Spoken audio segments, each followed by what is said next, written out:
fear, adventure, pain, pleasure,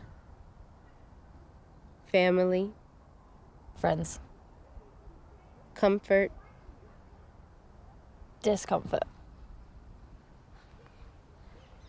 darkness, fire, fire, play, mother, friend, peace, stillness, fear, adventure, abandonment, regular, friends, family, love, connection. trouble, Me.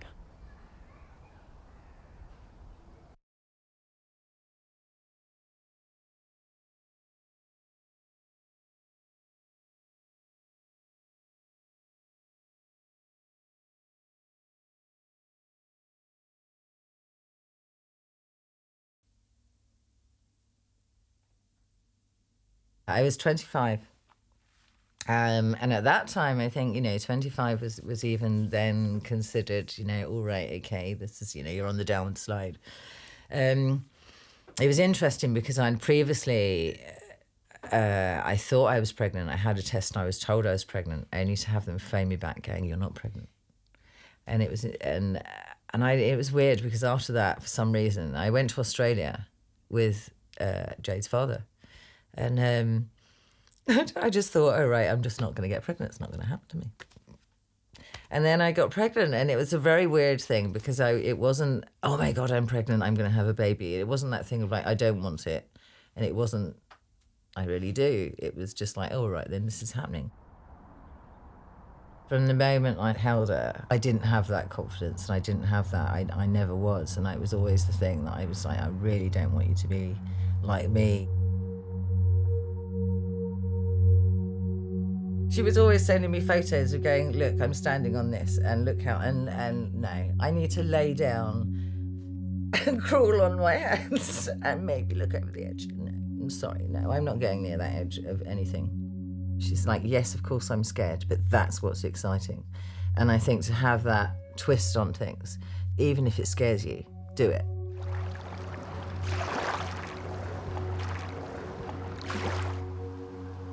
As a kid, I was definitely breaking into forts and things. I've always been a bit of an explorer. I've always had a lot of freedom to go exploring. Like, I remember when I was a kid, I would leave the house and no one would know. Can you describe your first time you urbexed? Berlin's probably the best because I went to Little Moscow, which was the Soviet Union base, and it's still like a whole town. There's like a theatre in there, there's hospitals, there's blocks of flats, and they're just empty. Like, the theatre is still stunning. You can get right up on the roof, go all through the actual attic and onto the roof. And the whole place is just so still. There's nothing there. And you can just run around. I mean, some of the flats are boarded up with metal, but there's the occasional window that isn't, that you can climb through. But then when you go in, it's just you and like 5 stories of just freedom. How would you say Beau's upbringing or your personal relationship with her has influenced her to have this interest in urbexing? We had a hard time when she was young. We had a hard time with her growing up. I was on my own with her. And we went through a lot of tough things, but I think the honesty that we've had with each other, even from when she was small, is really what held us through. She came wherever I went, so we would go to parties in the woods, but by saying that, it was woods that my friends owned, and they had their own sound system, and there'd be about 50 people. So she had freedom at a very young age to just run riot. Can you describe the raves? What were they like? It depends, some of them. I was talking about this the other day, and I was like, what's interesting about my parents is that when you took me to that first rave at Black Rock, when the police were like, "What are you doing?" You were like, "Don't worry, I took her out of school for the day and she had a really long nap." Like that. No, I didn't. That was the... No, I didn't. No, You're like, don't worry, she took the day off school to sleep. No, I didn't take you out of probably- school. I didn't take you out of school. There was a rave on, and I actually asked you what you wanted to do. And I 6-year-old me. put her, you went to bed about 5 or 6 in the evening. And then I went up at about 10 or 11 at night and woke you up and said, right, do you want to come to a party or don't you? And you went, yes. So we got up and I took her down There was there. no party bags. There was no one my age. There was no birthday cake. But you had so many people. She was surrounded by loads of attention and people loving her. But then we got surrounded by policemen.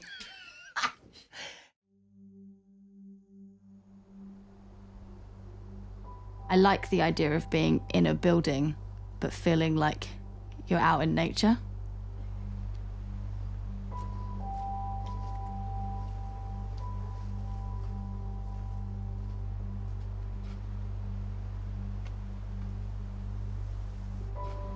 It's rare to be in a building and feel that.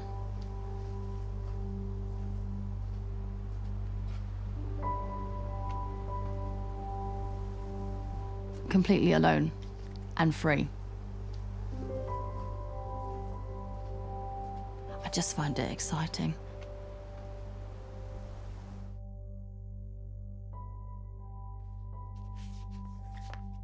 It's one of the few times that I feel very, very present in the moment. So that's peaceful.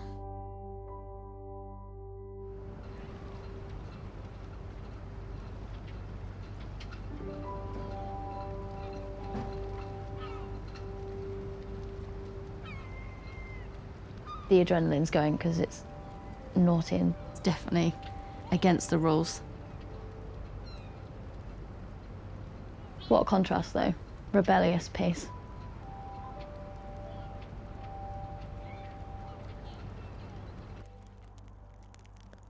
Was it at those parties where Bo picked up the fire dancing? Can you talk to us about how that came to be?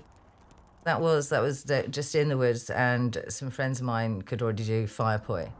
And they taught her, and she just basically exceeded all that they could do within 6 months, and then performed for Southern FM at one of their events, and just carried on and did lots of fire instruction just outside New York.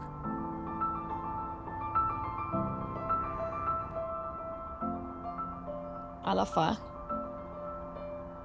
No, it's the thing I can do any day. Pick it up, buy some paraffin, light up in my garden. And it's like freedom and creativity instantly at my fingertips. It's just one of those activities I can do where I can kind of switch off everything else and be present. I think it's healthy for me. You don't have to tell someone exactly how you're feeling. You can just feel it and be present in it. But you don't have to articulate it necessarily. I have counselling for that. But otherwise I can just like get it out of my body another way. I can intellectualize, and I know that actually sitting still and spending time with myself and going through my thoughts and how I feel and paying attention to how I actually feel is super important. But knowing that and believing that is a very different thing. So, do you and your mom ever cook together? No. Not really, no. No, as soon as I could use a hob and a microwave, she just thought, fuck that, I'm not doing that anymore. Pretty much. Then I lived on pasta and beans for a long That's time. part of your, you know, survival of I can rely on myself. Was it? Yeah. Or were you just lazy and decided that now that's the reason? No. What about when you became a chef? Did you guys cook more or? No. No, that was a long time before Jay came along. She was in the Good Food Guide the year I was born, and then she thought, oh, Snuff of that now. give That's yours. that a rest. No. No, we didn't. We didn't cook. I did. No, I used to. Mhm. Yeah. For yourself. No, for you, when you were small, and then when you got older, it was like. No. Literally, as soon as I could use a microwave, As soon as you understood that you didn't set yourself on fire or hurt yourself. So in some ways, do you identify with the abandoned buildings? Yeah, I would say so. Yeah. Yeah, as other people and in myself, for sure.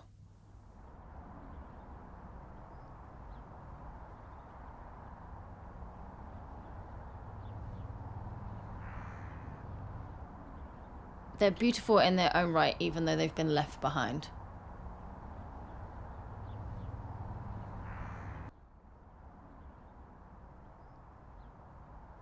I definitely was much more angry as a younger child at my dad because he wasn't there. And then I was much more angry at my mum a little bit older because she was there. As in, like, she saw certain things and she didn't protect me. My dad wasn't there and didn't protect me. So they're both very, very different journeys to come to terms with and make peace with. And my mum's one is ongoing and takes a lot more time. But what's interesting is the older you get and the more grown up in yourself and understanding of the world you have, the more you understand that they were doing the best they could. And I have respect and compassion for that. And I think that is the point that you have to focus on in life to make anything better.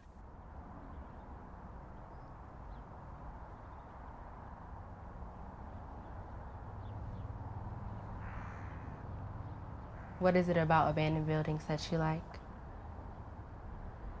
I asked this question to my friend because when we were talking about making this, I was like, oh, they want me to obviously think in more depth what I like about it, other than just like, it's rebellious and I feel naughty.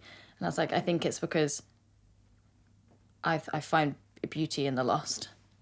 And I was like, she went, yeah, but that is exactly you. Like, that is exactly who you are. Like, life has taught you to find something in people who are struggling or having a hard time or feel lost, and you are always there and you find it beautiful and strength in it.